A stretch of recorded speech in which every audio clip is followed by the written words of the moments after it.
Listen and subscribe to the Table of Truth on iTunes, Spotify, Stitcher, and Google Podcasts. Welcome, everybody, to Blerdlines. This is your man, Cam. We are recapping the episodes of The Expanse. We're on episode 3. With me, as always, is... the other Cam, a.k.a. Camouflage Chameleon, scaling your building. What's up? As well as... This is Josh, a.k.a. Bishop the Black X-Man. And also... It's the Professor D. Class is in session. We're going to educate as always. All right, so we have Expanse episode 3, a.k.a. my man Philip finally got some balls. Be getting punked all season. He finally grew a pair. Got a little bass in his voice. Got some belted balls. But yeah, so now we have, our quote unquote heroes have 0.2 seconds of downtime as always. And we kind of get to see the old lady's campaign against the Belters in terms of her media campaign, where they're starting to now release a little bit of the footage of Earthers going through some hard times, and then different Belters are kind of responding to it. We got the Rocinante on their way to Ceres is kind of figuring out what's going on. It got, like I said, 0.2 seconds of downtime. Ceres, abandoned by the great Marcos, is now occupied by the UN, and they're trying to figure out why. And then we had the cold open, as always, at Laconia. Yep. Where they're always just like, yo, we're at Laconia. This little girl's doing something. What's going on? Why do we care about these little kids? Oh, you'll see. But initial reactions, fellas, how'd you guys like the episode? I thought the episode was good. It's called Win or Lose. No, actually, that's not right. Force this projection. one was called Force Projection. Yeah. No, I thought it was good. I think one of the things that continues to impress me is the fact that they're not betraying their pace of their established pace in lieu of knowing that there's only 3 episodes left, and they're still managing to develop everything and keep it moving forward. Obviously, we're seeing quicker results of the things set up from the previous episode, like quicker the response of the Belters to Avasarala's sympathy campaign, specifically in the scene between Drummer's spouses, where one is sort of like, just because they did it to us is not right, that we're sitting here celebrating that, Earth is basically dying, and other guys like, and the husband is like, well, boo-hoo. They did this to us for hundreds of years, and now they don't have the right to our sympathy, and so they're moving things along pretty well. And it just also I noticed that each episode has ended with an amazing epic space battle, and each one has been just brilliantly choreographed, blocked by in terms of the direction, but also key to where the narrative is going. So that's why I think overall, again, my overall grade is that the episode is like, hitting on all cylinders.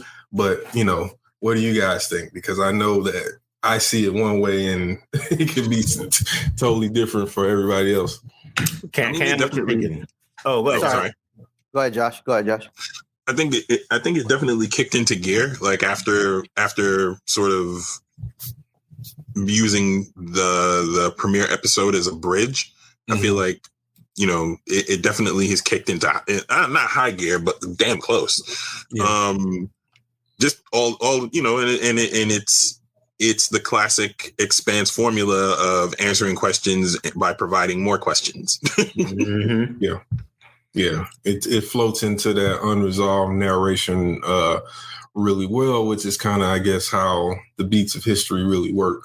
And reality is one thing that might be resolute ends up sort of spiraling into a whole new mystery in and of itself. Yeah, Cam, what you thinking?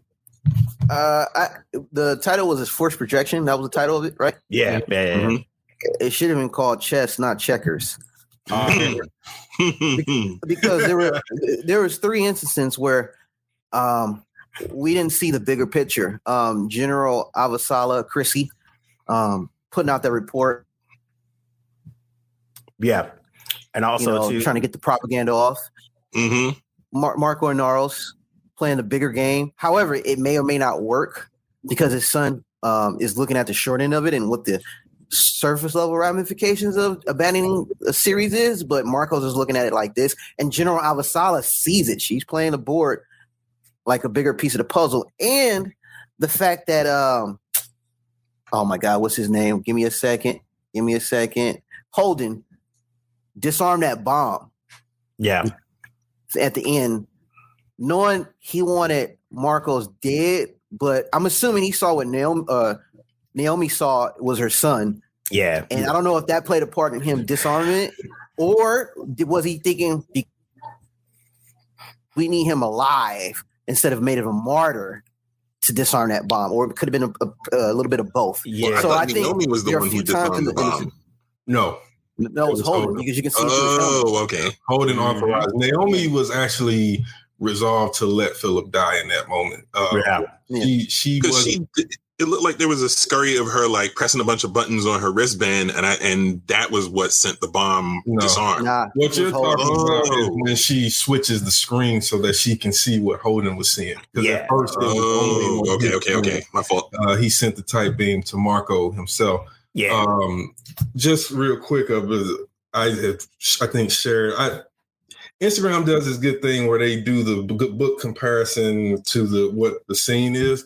Yeah. And so I was telling Josh that scene in the book is almost similar in that, first of all, I just love the glee and Keanu Alexander, the actor that plays Marco, is really well.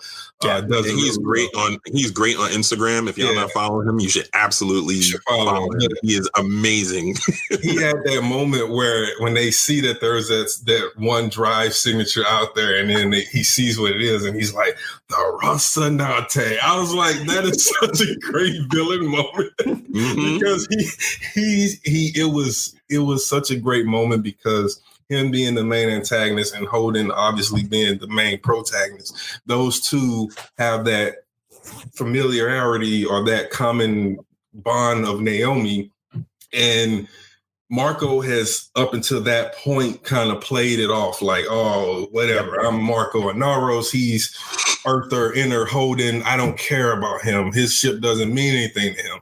Except when he saw the opportunity to take out James Holden and Rocinante, he could not help himself. Yeah. And so against his commander's better wishes. Exactly. And we saw 2 blunders, which we could talk about in a sec, but I just wanted to note in that moment, in the book, the 2 men can't speak because of the hard burn.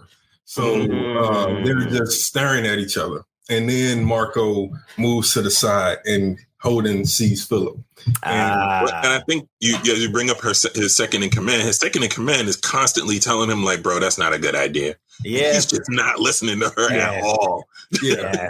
And true. And so, so I thought that might be Go ahead, Cam, my bad. No, I'm sorry. I was going to say that might be a turning point. Yep. Oh, it definitely is. Because if I had to put my nerd prediction hat on, there's going to be a mutiny. Yeah, because the whole point of them getting behind Marcos is because he is for the belter, but Marco is using put it like this, and I hate to use this reference, but he's using the same tactics Hitler did. He's preying on the desperation of the people to get behind this movement, and when the people are desperate, they're willing to follow anything that is different that didn't work before. Yeah. So it sounds really familiar. So when you talk to Marco in person, his son did, he was like, you don't see it. He was like, yeah, they get behind me because that's what works. But in the end, my goal is to do what I want to do and get my agenda off, which is to embarrass them, take on what leaving the series. People are like, oh, now Avasado's like, now we got to take care of these people, because if we don't, it's going to show Marco was right. We don't care about the Belchers. Now he left us with a new problem. That was he's like, man, we just abandoned our people. Mm-hmm. Yeah, it was savage. It was a calculated move. Yeah, I like that. I like that Marcos did that salve move, because it showed two things. One, he's like, again, looking at the big thing. He told the people what they needed to hear, and then in two, he like, again, he saddled that responsibility onto the Earthers or the Inners, because then he knows that they got to use their resources to do that, which takes their eye off the ball of what he was doing. Here's the thing, though. Oh, my bad. No, I was gonna say to that. Philip still sees the flaw in that, which is what have we learned about Belters over the 6 seasons of the existence of this show? Belters don't care about that cunning type stuff like that. In fact, they resent that Machiavellian, the ends justifies the means type of deal, where you see what Sandrini said to Avasarala when she's like, how do I know you're telling that what you're saying is true? It's just not just a trap. And she's like, well, that might be how y'all handle things, but I'm telling you, there's only 3 weeks of air and food left. So these people are more concerned about the fact that they're about to watch their children and each other die, slow down. So Marco is willing, and we saw it with Naomi, we saw it with all of his people around him. He's willing to use people to get what he wants. But at the end of the day, he's not willing to follow up on the other end of that. Like Philip pointed out to him, you said that you stood here and said this was the Belter capital of the capital of the Belter Nation. The people heard that and they responded in kindly, but now you just abandoned the station. You left them to the Inners. So even if the Inners kill them, they're still going to blame Marco. Even if the Inners fail to provide, like Marco has put himself in a very losing situation in terms of the Belter politics. You see, with Drummer, it didn't take much for the Golden Ball dissidents to join her. Why? Because what she's trying to do is bring food and water and all the stuff that Belters care about. They don't care about. Even so, when they dropped the rocks, a lot of them were like, so what? Like, I just want to make sure. They were worried because a lot of the food and stuff comes from Earth. Yeah, exactly. All those resources. And I think his second in command sees all of this, but she's like, okay. I'm not getting it. Yeah. So I got a question. So the person that was left behind, what's her name? Which one? In series? Sandrini. Yeah, Sandrini. Station administrator. What was she? What kind of dream? What'd you say? Ask that again. Particularly. Sorry. What kind of dream was she sold? Can you hear me? Test. Okay. I want to know what kind of dream she was sold by Marco and Neros to stay there with the potential of starving to death if the humans didn't come. Oh, she wasn't sold any dream. She was just basically knew that it was an unspoken threat. Like there was nothing that Marco took everything, including the ships that they would need to leave series. And if they tried to leave, he could easily shoot them down. Like it wasn't like it was a threat that was that was unspoken. Like you stay here and do what I need you to do, or I can just kill you now. You know what I mean? Like it's one of the two things. Again, he's a terrorist. He's not a strategist or a general. And you're seeing that with him in the way he responds to things. He didn't need to go after the Rocinante. Everybody saw that, but he burned those resources to try to prove a point and got his ass kicked. Yeah. Okay, because I'm just curious. After she was told that, knowing that she couldn't leave at her own volition, and she still was willing to follow this dude. Well, she not necessarily follow because she was more of a Dawes and Fred Johnson person, and so then that's why. So she was there when Fred Johnson was there and when Dawes was there, and then when both of them are dead now, she was her motivation was following them of like a cohesive freaking, you know, Belter kind of lifestyle. Like, so you chill with the inners, but it's mostly about Belters, and we can kind of live in a semi harmony. The Marcos thing was more thrust upon her. Like Marco just kind of landed. It was like, yo, this is what I want. This is what I need. What? And then, you know, if you're gonna go against me, I'm gonna kill you. If you don't, you know, whatever. So that's why she stayed, because she actually cares about the series station. And then she was there when like Fred Johnson was there and he was doing his thing. He was there when Dobbs was there. So that's why she's kind of like, I don't really care about you guys' war. I just want to make sure my peoples are good. And Marcos did nothing for us. Now you guys are here. What are you guys going to do for us? That kind of a thing. Yeah. Right. And you saw that with the cameo from Prax. Yep.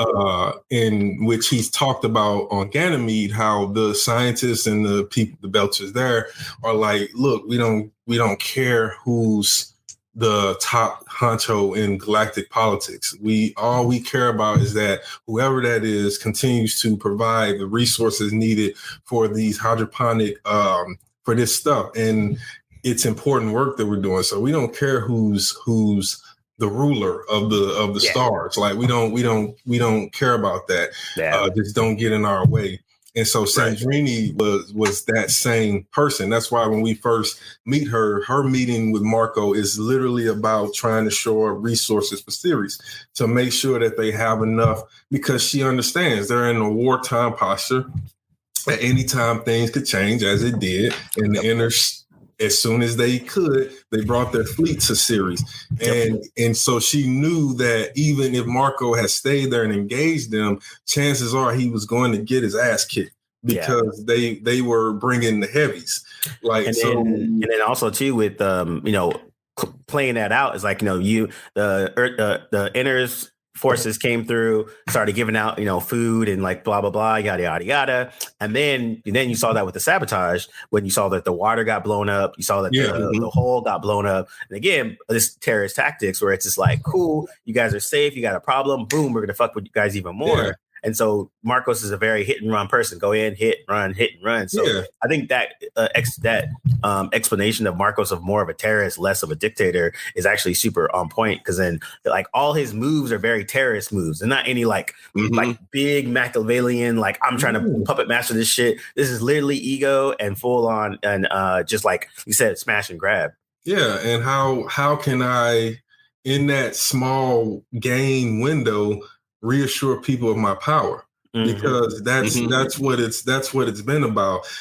Even still, the attacking the water, making it so that Earther ships can't and Martian ships can't dock and provide the resources they need. That doesn't ingratiate him with the Belters. All that does is show that you're willing to sacrifice all of us just to win what they believe, a lot of them still believe, is an unwinnable war. Yeah. Because at the end of the day, they have nowhere to retreat.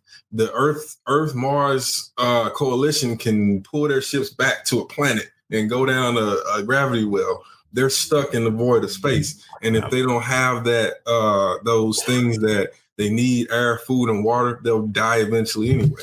Yeah, and I think another good point in the episode was when Peaches and Holden was talking about, and she was just kind of like, "Yeah, I got my mods because I was trying to kill you." Then I thought, I probably should shame you and embarrass you. Then I thought better about it, just like to show her like evolution over the last 3 seasons. Yeah, well, it's more about how the enemy not only wants to kill, like you said, you can kill them off, but what do you gain from that?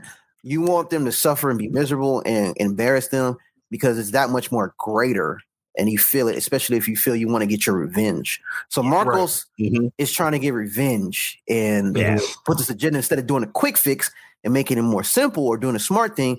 I think most of the villains I've seen in this series have always trying to go to that umpteenth level. It's like, nah, I'm not going to just kill you. I'm going to do this, this, and this, and then you're going to die. You know? Yeah. And I think only Peaches is the only villain that had some level of a redeeming arc where she was kind of just like, okay, I thought this way. I know it's not. I'm trying to redeem myself. And it's like a nice slow but build up. And she's getting there. So slowly but surely every episode. And I actually appreciate that they've kind of like, they don't make that a central part, but every episode they push that along just a little bit more. Like she gets a little bit more redemption, a little bit more with that. Even with and then Naomi, same thing. It was good that he gave her quote unquote a task to do to kind of get her off her ass to do something. And also help her deal with her trauma, because he realized that she's not, because she is, for a person who lives in the vacuum of space and had a traumatic experience of being exposed to the vacuum of space without a suit and having to feel that feeling of death creeping up on you like that. I think cutting Naomi a little bit of slack, she definitely needed that task, to occupy, because she's brilliant.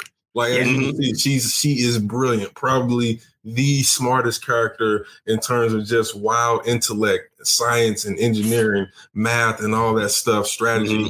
She is wildly intelligent. Yeah, like she's her heart getting her in trouble. And I think it was a good bit of exposition where, her and Holden have the conversation about, when she goes like, no, it's cool, we can talk about it. And she kind of runs through why she's having the reaction that she's having, and sort of, a quick therapy session with her dude.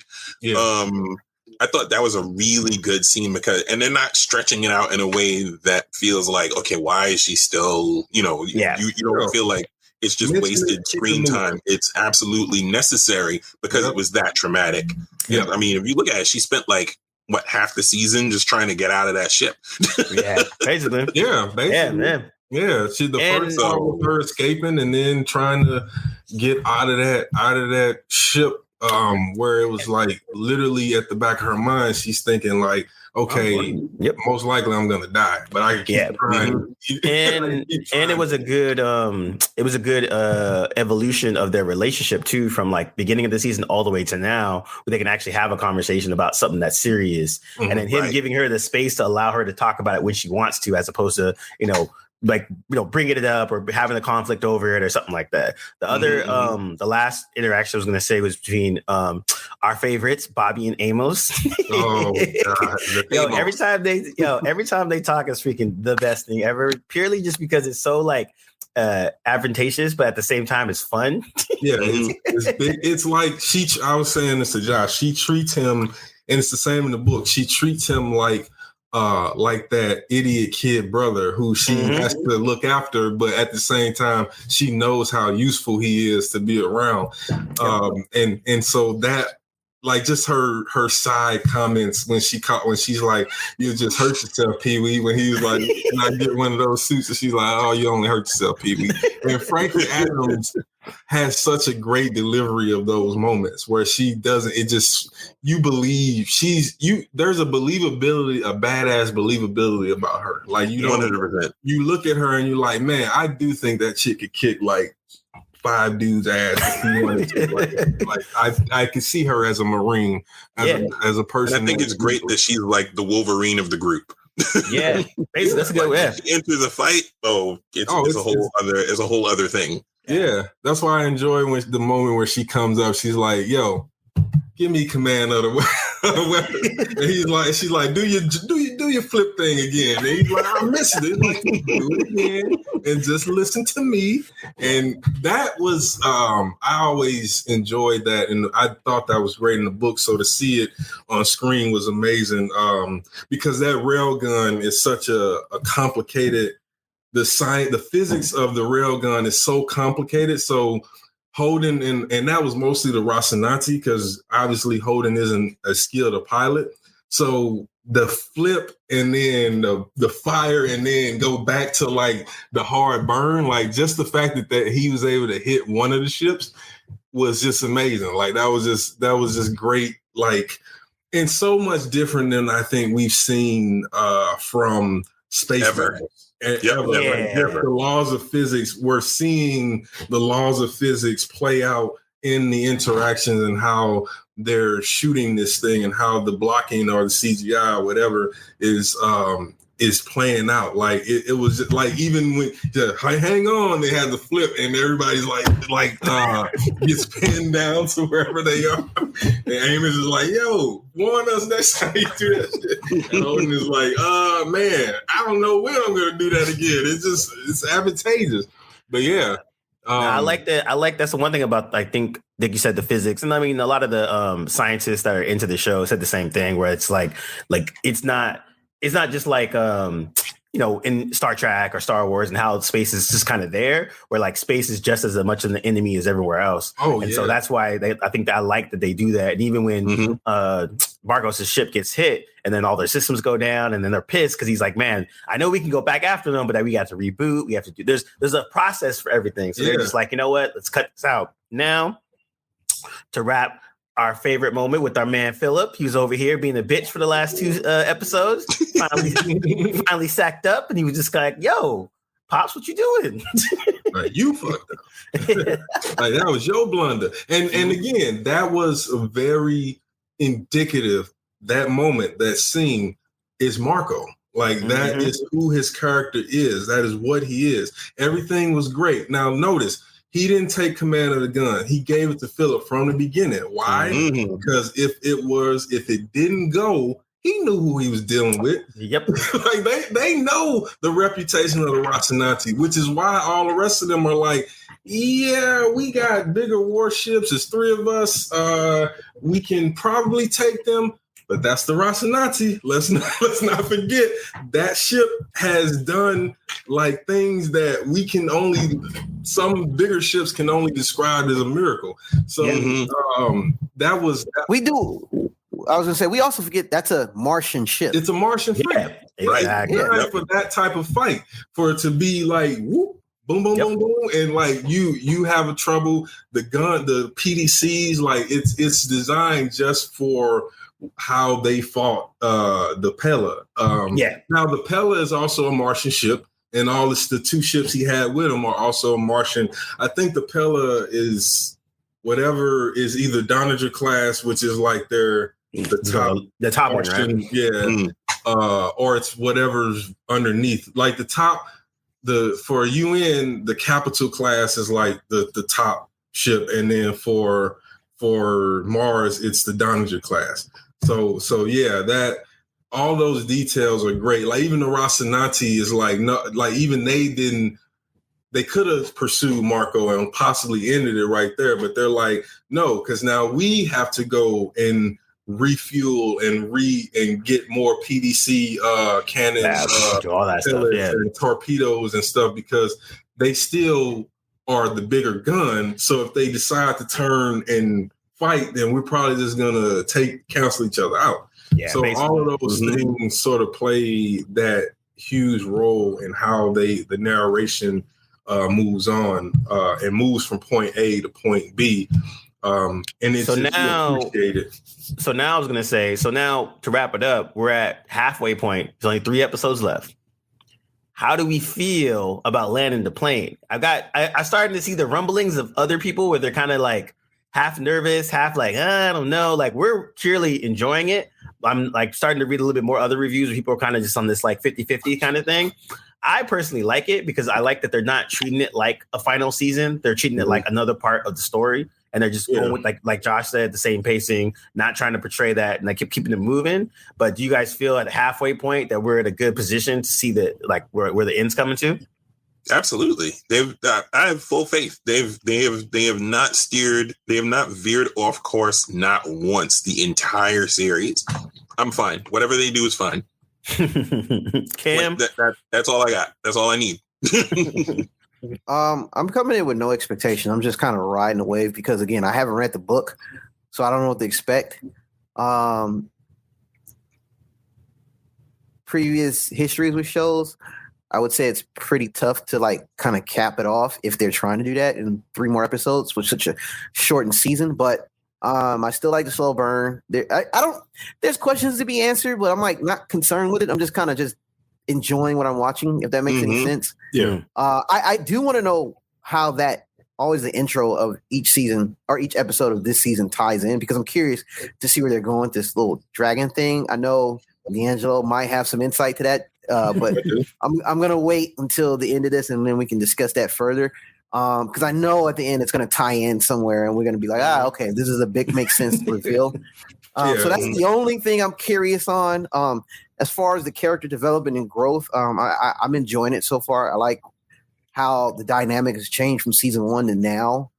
There are a few things I would change differently based on how it went, but overall, it's been fun. And like I said, being introduced to this show, fresh, clean slate, no expectation, not knowing what it was like, I'm okay with what's going on. I may have a different opinion if I read the books and knew about it. So I'm glad where I'm at. So facts. And I think that's I agree with everything, all of you guys. And I think Cam's perspective is how both you guys' unique perspective is how I thought that this would play out, which is for those who came in cold, had never read the books, any short stories, not familiar with the world at all, and have watched it up and are along for the journey.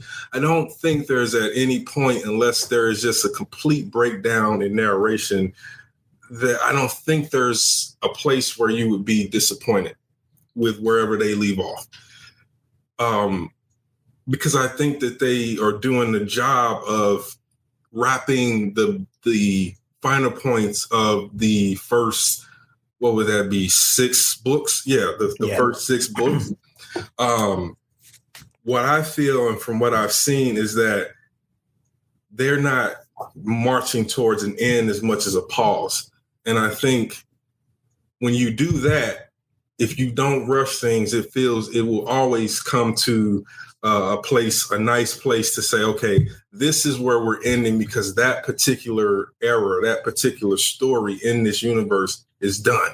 And where we pick up is going to be something new, something fresh, and it's going to be a different piece of this over story. But we're going to obviously conclude because the thing, the way it works is it's a history, a lineage or history tracing thing, right? So still things that happened 100 years ago in Mars have an impact on what's happening now. Yeah. So when you think about that, wherever they pick up with, I think it'll still be strong. And I think they're going to stick this landing. I have no doubt that they will for the series. And again, if you don't know what you're missing, you don't know what you're missing, right? So if you do know what they could have done, you're either left with, okay, there's more or to come, or you're satisfied because I've read all 9 novels, so I know where the beginning, middle, and end of this universe is. Now, as far as the TV series, I can either wait for them to make something else more, or I'm satisfied with where they capped off the adaptation. And that makes sense. That makes a lot of sense. I kind of agree on that aspect of it. I'm like, they haven't done me wrong so far, so I'm gonna trust in them and let it rock. All right, so that is our season 3 recap. Season 6, episode 3 recap of The Expanse. We'll be back next week to drop the next one, and we're gonna keep it going. For that, Blerdlines is out. Peace. Hasta lasagna.